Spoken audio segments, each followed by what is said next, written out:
नमस्कार, मैं हूं विवेक और आप देख रहे हैं आपकी आवाज़। बिहार विधानसभा का चुनाव 2025 के अंत में होने वाला है, लेकिन अभी से ही वहां दोनों गठबंधन, चाहे महागठबंधन हो या एनडीए, चुनाव की तैयारियों में जुट गए हैं। इस बीच उनमें आपसी मतभेद की खबरें भी बाहर आ रही हैं। सीट बंटवारे को लेकर के दोनों ही गठबंधनों में घमासान मचा हुआ है। महागठबंधन में जहां आरजेडी और कांग्रेस में मुख्य रूप से प्रतिद्वंद्विता है सीटों को लेकर के, वहीं एनडीए में तो बहुत कुछ भूचाल सा आया हुआ है। बिहार विधानसभा चुनाव में तैयारियां चल रही थी, एनडीए अपनी तैयारियां कर रही थी। अमित शाह ने वहां जाकर के कई रैलियां भी की, प्रधानमंत्री ने भी रैलियां की और जाकर के नीतीश कुमार से उन्होंने भेंट भी की। लेकिन इस बीच अचानक से एक ऐसी खबर आती है जिसको लेकर के तरह तरह की चर्चाएं बाजार में गर्म हो जाती हैं, राजनीतिक गलियारों में तरह तरह की चर्चाएं प्रारंभ हो जाती हैं। जी हाँ, मैं बात कर रहा हूँ चिराग पासवान की। चिराग पासवान को लेकर के खबर आती है, उनकी पार्टी की तरफ से सारे अधिकार उनको दे दिए गए और उनके बहनोई जो बिहार से सांसद भी हैं, उन्होंने घोषणा की कि चिराग पासवान लड़ सकते हैं विधानसभा का चुनाव। चिराग पासवान की तरफ से भी ऐसे ही संकेत मिले और उनकी पार्टी की तरफ से भी लगभग ये तय है कि चिराग पासवान बिहार का विधानसभा चुनाव लड़ेंगे। को लेकर भी बात, आप भी चुनाव लड़ने की बात चले, कहां से लड़ेंगे, क्या स्ट्रेटेजी रहेगी? देखिए, ये बात मैंने कही है कि मैं बहुत लंबे समय तक अपने आप को केंद्र की राजनीति में नहीं देखता हूँ। मेरा राजनीति में आने का कारण ही बिहार और बिहारी रहे हैं। ऐसे में मेरी इच्छा है कि मैं जिस सोच के साथ राजनीति में आया हूँ, मेरा एक अपना विजन भी है, बिहार फर्स्ट बिहारी फर्स्ट। ऐसे में मैं चाहता हूं कि मेरा राज्य बिहार विकसित राज्यों की श्रेणी में बराबरी पर आकर खड़ा हो। जो तीसरी बार का सांसद बनने के बाद मुझे एहसास हो रहा है कि दिल्ली में रह के शायद नहीं संभव होगा। ऐसे में ये इच्छा मैंने पार्टी के समक्ष रखी थी कि अब मैं जल्द बिहार वापस जाना चाहता हूं। ऐसे में अगर पार्टी चाहेगी, और जब मैं ये कहता हूं कि पार्टी चाहेगी तो छूटते ही आप लोग ये सवाल दागेंगे कि भैया आप ही पार्टी हैं, आप अगर चाहेंगे तो कौन आपको रोकेगा। हकीकत भी है, गलत नहीं है ये। पर जब मैं कहता हूं कि अगर पार्टी चाहेगी, इसका मतलब ये है कि पार्टी इवैल्यूएट कर रही है इस बात को कि क्या मेरे चुनाव अभी लड़ने से पार्टी को फायदा होगा। क्योंकि कई बार जब राष्ट्रीय स्तर के नेता प्रदेश का चुनाव लड़ते हैं तो चुनाव में भी आपको मजबूती मिलती है। भारतीय जनता पार्टी ने कई बार इसका प्रयोग किया है जब उन्होंने अपने सांसदों को चुनाव में उतारा, जिसका उनको स्थानीय स्तर पर विधानसभा के चुनाव में फायदा हुआ, और ये होता है। तो अगर मेरे चुनाव लड़ने से मेरी पार्टी को मजबूती मिलती है, एज एन मेरा स्ट्राइक रेट बेटर होता है। लोकसभा में हम लोग का 100% स्ट्राइक रेट था। मैं चाहूंगा कि विधानसभा में भी मैं जितनी सीटों पर भी लड़ूं, पर मेरा स्ट्राइक रेट बेटर हो। तो अगर मेरा स्ट्राइक रेट मेरे लड़ने से और मेरे गठबंधन का प्रदर्शन अगर इससे बेहतर होता है, जो कि चर्चा में लग रहा है, तो मैं जरूर लड़ूंगा। इसको लेकर के सत्ता के गलियारों में जो खबरें हैं उन्हीं पर करेंगे आज चर्चा।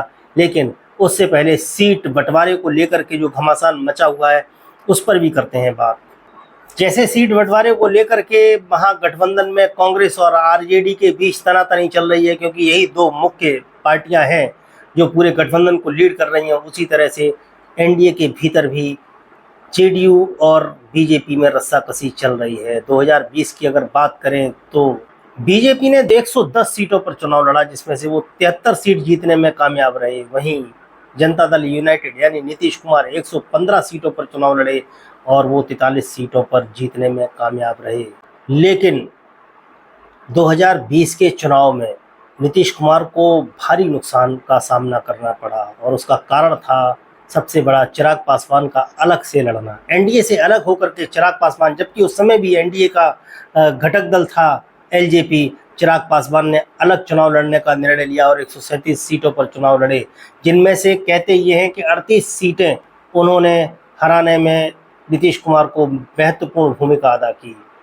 लेकिन इस बार चिराग पासवान एनडीए के घटक के रूप में चुनाव लड़ रहे हैं और उन्होंने कम से कम 30 सीटों की मांग रखी है एनडीए के सामने कि सम्मानजनक तरीके से उनको 30 सीटें दी जाएं, जिसमें से बहुत सारी सीटें तो वो हैं जो 38 सीटें उन्होंने हराने में योगदान दिया था नीतीश कुमार को, वो नीतीश कुमार से चाहते हैं। जबकि नीतीश कुमार वो जो 38 सीटें हारे हैं उनमें से एक भी सीट देने को तैयार नहीं है। वहीं जीतन राम मांझी, हम जो पार्टी उनकी है हिंदुस्तानी आवाम मोर्चा, उसके प्रमुख हैं जीतन राम मांझी। उन्होंने भी पिछली बार 7 सीटें लड़ी थीं, 7 में से 4 सीटें उन्होंने जीती थी, लेकिन इस बार उनका भी दावा 20 सीटों का है। जीतन राम मांझी भी चाहते हैं कि उनको 20 सीटें दी जाएं, लेकिन लोगों का मानना ये है कि जीतन राम मांझी की शख्सियत पर अगर निगाह डालें, नज़र डालें, तो वो बहुत अड़ने वाले व्यक्ति नहीं हैं। वो अगर उनको 5 सीटें या 7 सीटें फिर से दी जाती हैं तो वो कॉम्प्रोमाइज़ कर लेंगे। वीआईपी के प्रमुख उपेंद्र कुशवाहा भी नाराज बताए जाते हैं। वो भी थोड़ा, उनके अंदर भी असंतोष है। वो भी सीटें बढ़ कर के चाहते हैं। वो चाहते हैं कि पिछली बार जो उनको 11 सीटें मिली थी उसमें से उनको इस बार कुछ ज़्यादा सीटें दी जाएं। लेकिन इस सब के बीच बड़ी खबर ये है कि जब चिराग पासवान ने बिहार में विधानसभा चुनाव लड़ने का फैसला लिया, या कयास लगाए जा रहे हैं कि उनकी पार्टी की तरफ से इस तरह का सुगुपा छोड़ा गया, या उनके बहनोई जो सांसद हैं उन्होंने कहा कि चिराग पासवान विधानसभा का चुनाव लड़ सकते हैं, चिराग पासवान ने भी कुछ संकेत दिए, तो इसके मायने क्या है, इसको लेकर के तरह तरह की चर्चाएं हैं। कुछ लोगों का कहना तो ये है कि इस बार नीतीश कुमार को बिल्कुल निपटा देने की तैयारी की है भारतीय जनता पार्टी ने। पिछली बार भी उन्होंने इस्तेमाल किया था चिराग पासवान का, और 38 सीटों पे जो नुकसान मिला था नीतीश कुमार को, उससे नीतीश कुमार की स्थिति बिहार की राजनीति में कमज़ोर हुई थी। लेकिन इस बार कहानी कुछ और है। इस बार कहा जा रहा है कि नीतीश कुमार की छवि खराब करने का एक प्रयास किया जा रहा है।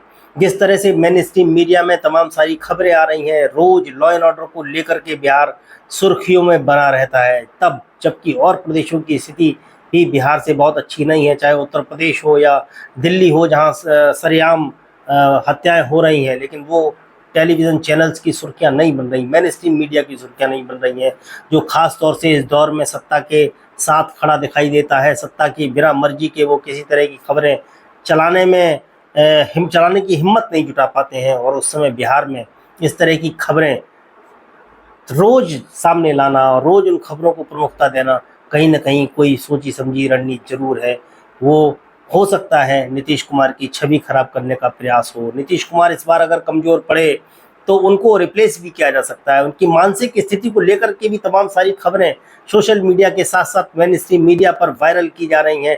ये भी कोई न कोई संकेत करती है किसी रणनीति और किसी षड्यंत्र के तरफ। इस सब के पीछे कहा यह जा रहा है कि नीतीश कुमार को अगर मुख्यमंत्री पद से हटाया जाता है और सीधे सीधे भारतीय जनता पार्टी के किसी व्यक्ति को वहां मुख्यमंत्री के रूप में स्थापित किया जाता है, अगर एनडीए की सरकार बनी, तो बीजेपी के लिए बहुत मुश्किल होगा अपनी साख को बचाना। चूँकि अभी हाल फिलहाल महाराष्ट्र में जो उन्होंने किया चर्चा का विषय बना, लेकिन तुरंत दूसरे राज्य में इस तरह कर देना, उत्तर प्रदेश की राजनीति पर इसका असर पड़ना लाजमी है। तो इसके पीछे का पूरा लब्बो-लुआब ये है कि चिराग पासवान बहुत भरोसेमंद है भारतीय जनता पार्टी के, और ख़ासतौर से नरेंद्र मोदी के। उनसे रिप्लेस करने का प्रयास बीजेपी कर सकती है कि नीतीश कुमार को कहा जाए कि उनकी मानसिक स्थिति ठीक नहीं है, उनकी पार्टी की स्थिति कमज़ोर हो, और उनकी पार्टी पर जो कब्जा है वो भी कहीं ना कहीं भारतीय जनता पार्टी के समर्थकों का कब्जा है। उनके जो राष्ट्रीय अध्यक्ष हैं कहा जाता है वो भी कहीं ना कहीं पहले भारतीय जनता पार्टी के पदाधिकारी और सदस्य हुआ करते थे। इस तरह से बिहार में सत्ता हस्तांतरण का एक फार्मूला सामने लाया जाता हुआ दिखाई दे रहा है। लगता यह है कि चिराग पासवान को मुख्यमंत्री बनाया जा सकता है। नीतीश कुमार के कमज़ोर होने के बाद, उनकी पार्टी के कमज़ोर होने के बाद, उनके दल के लोगों को समझा बुझा करके, बता करके चिराग पासवान को वहाँ मुख्यमंत्री बनाया जाए, और उसके बाद कुछ समय के पश्चात चिराग पासवान को फिर केंद्र की राजनीति में भेज दिया जाए, और बिहार की राजनीति पर पूरी तरह भारतीय जनता पार्टी काबिज हो जाए और उसका कब्जा हो जाए। लेकिन ये इतना आसान नहीं है, क्योंकि इतने दिनों की एंटी इनकम्बेंसी जो एनडीए के विरोध में जाती है, और ख़ासतौर से नीतीश कुमार के खिलाफ जो एंटी इनकम्बेंसी है, और भारतीय जनता पार्टी जिसको हवा भी दे रही है, वो वोट अगर सीधा का सीधा नीतीश यादव को ट्रांसफ़र हो जाता है तो महागठबंधन की सरकार इस बार बनने के चांसेस ज़्यादा हैं। और मैंने पिछले कार्यक्रम में भी आपको बताया था कि प्रशांत किशोर को लाना भी एक सोची समझी रणनीति है, ऐसा लोगों का कहना है, ऐसा विशेषज्ञों का कहना है कि प्रशांत किशोर एंटी इनकम्बेंसी के वोट के फ्लो को जो महागठबंधन की तरफ जा सकता है, उसको रोकने का काम करेंगे। अगर ऐसा हुआ तब एनडीए के लिए राह मुश्किल होगी, लेकिन अभी हाल फिलहाल तो यही लगता है चिराग पासवान के माध्यम से, चिराग पासवान के कंधे पर रख करके निशाना साधा जा सकता है मुख्यमंत्री की कुर्सी पर, और नीतीश कुमार को हटा करके चिराग पासवान को कुछ समय के लिए मुख्यमंत्री बनाया जा सकता है, ऐसी भी संभावना नजर आती है। क्या होगा भविष्य में, ये भविष्य तय करेगा। आज के लिए इतना ही, फिर मिलेंगे अगले कार्यक्रम में, तब तक के लिए मुझे दीजिए आज्ञा। नमस्कार।